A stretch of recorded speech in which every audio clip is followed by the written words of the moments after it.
Swords. We know them, we love them. There are many kinds of swords, some looking rather good.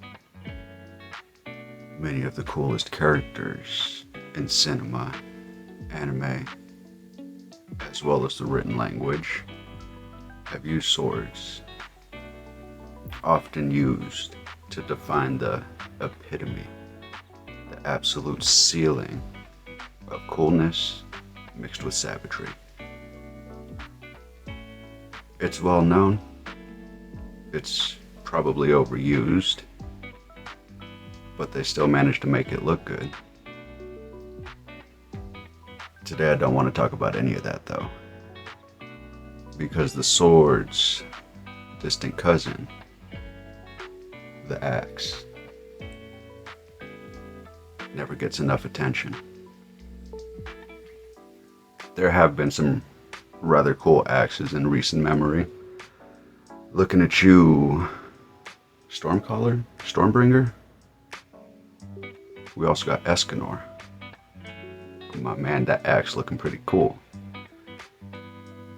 But for the most part, axes don't get much representation. Everybody wants to be that dual-wielding sword Chad. What if I were to tell you there was a relatively new, growing, really cool story that's beautifully drawn, that's taken a 10-year-old and gonna show you what an axe is capable of. What's up, guys? This is UBG, Ultra Blue Gengar, also known as King Kaido's one and only pick when it comes to Pokemon battles. And today I want to talk to you guys about HEAD GILL. Probably my favorite new manga. You know, aside from Kaiju number 8, which I'm kind of phasing out of the new manga era. It has been around for a couple years at this point. And, you know, obviously One Piece doesn't count. It's been around almost as long as I have.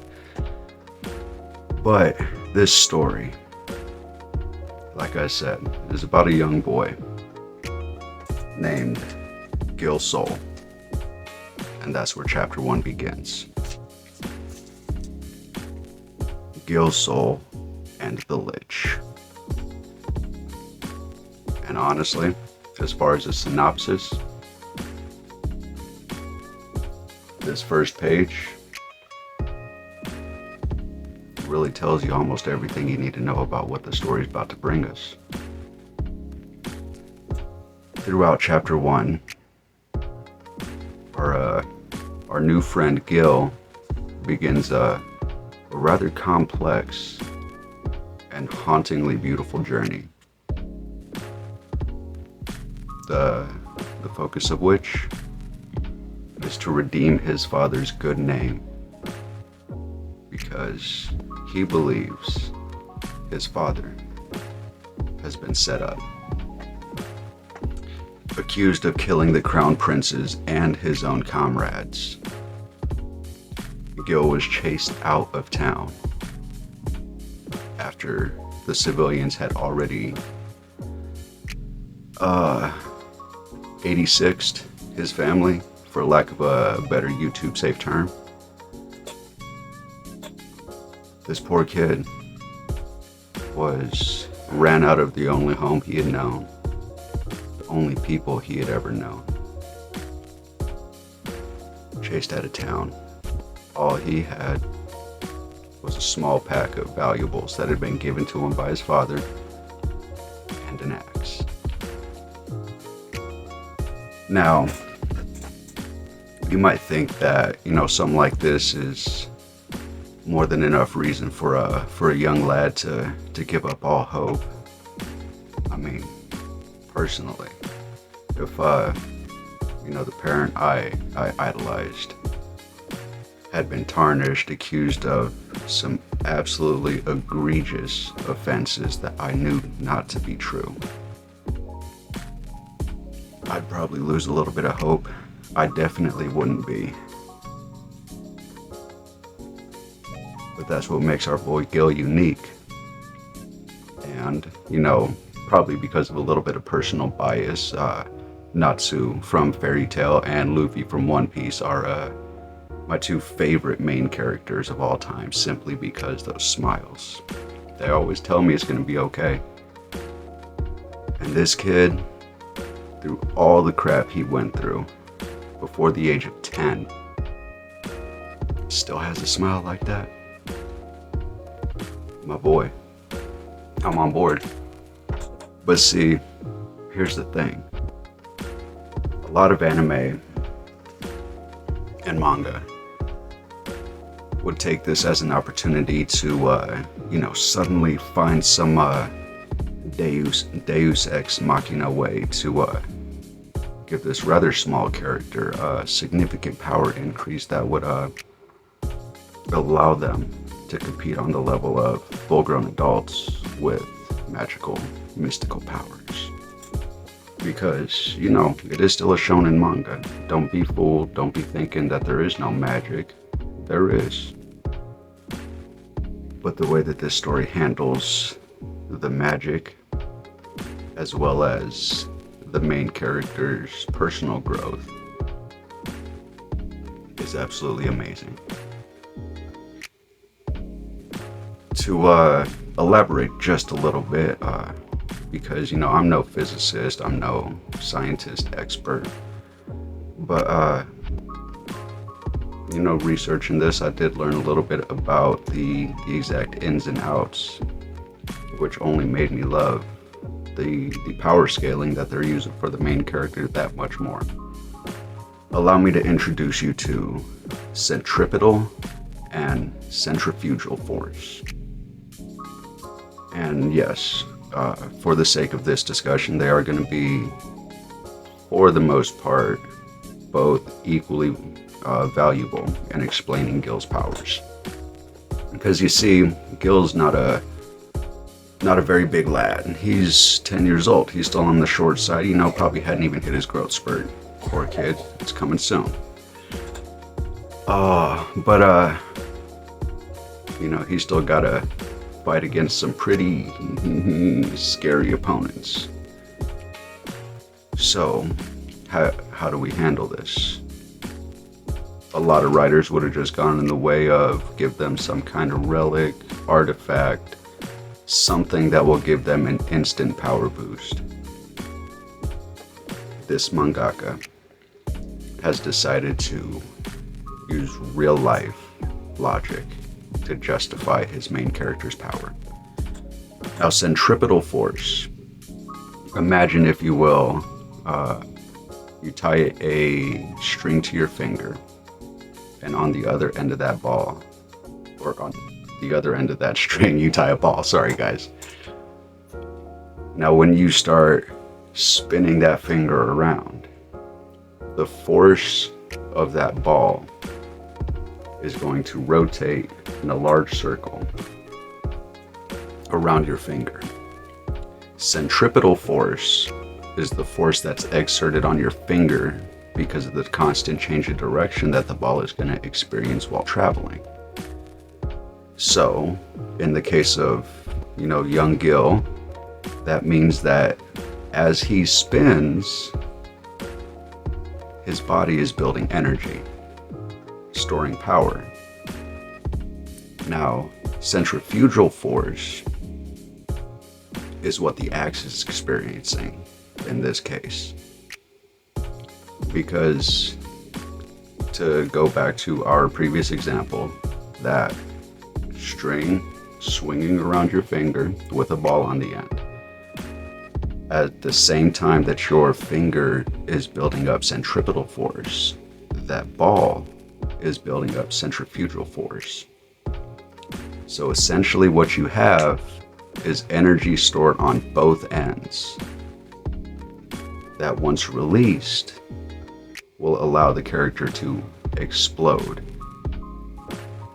essentially allowing a smaller figure to exert comparable force to an opponent much larger than himself.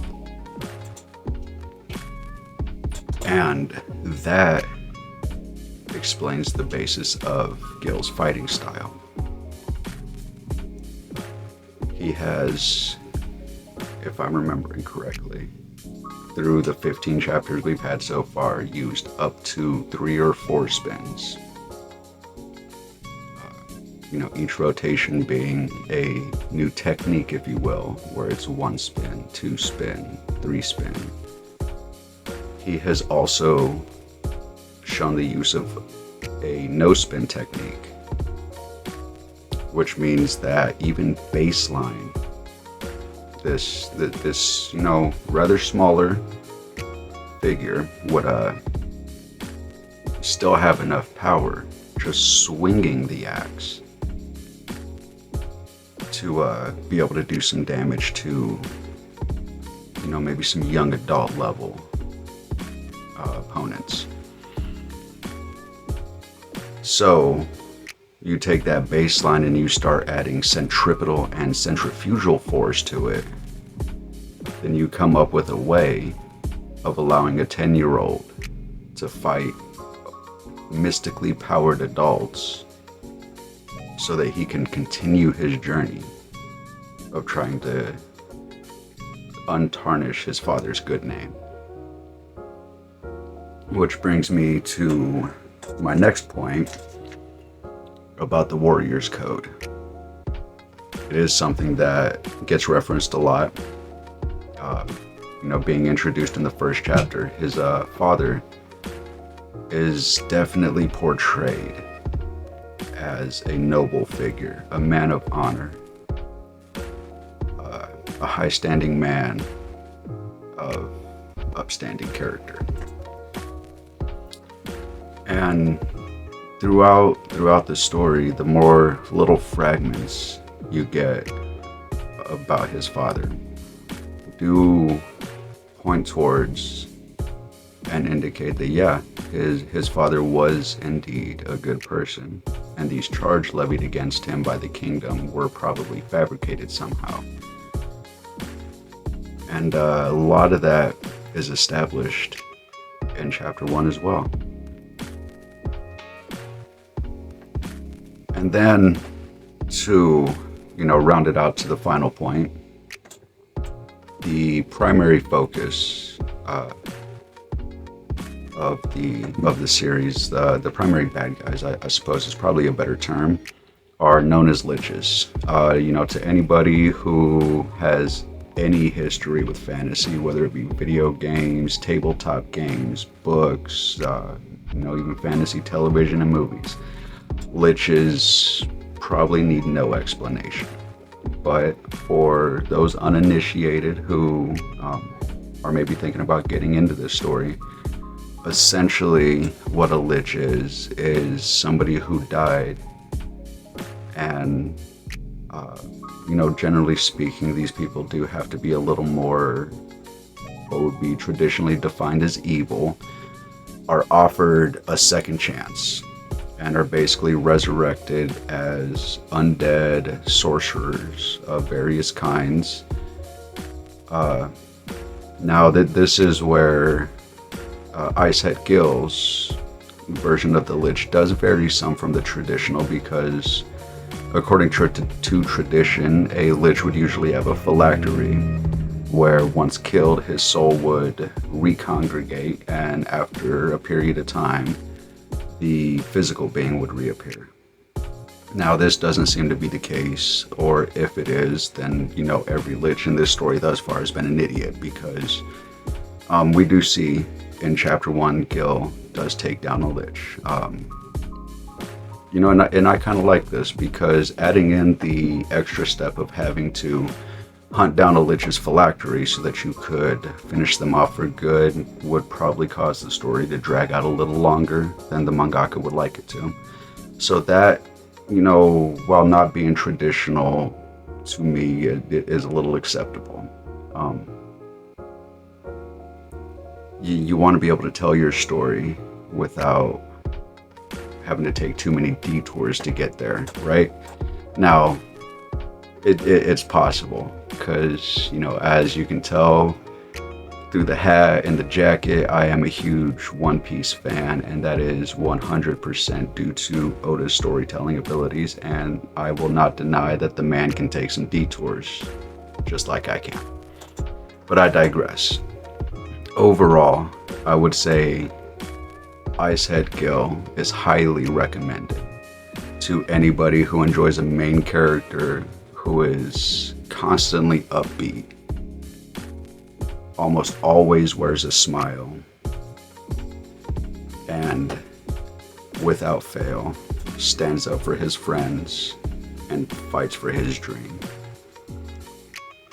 If you enjoy a shonen story and would like to experience a different world than the normal bright sunny swordplay style, I highly recommend HEAD GILL, as it takes a lot of the traditional shonen tropes and decides to put its own twist on them, using them without using them.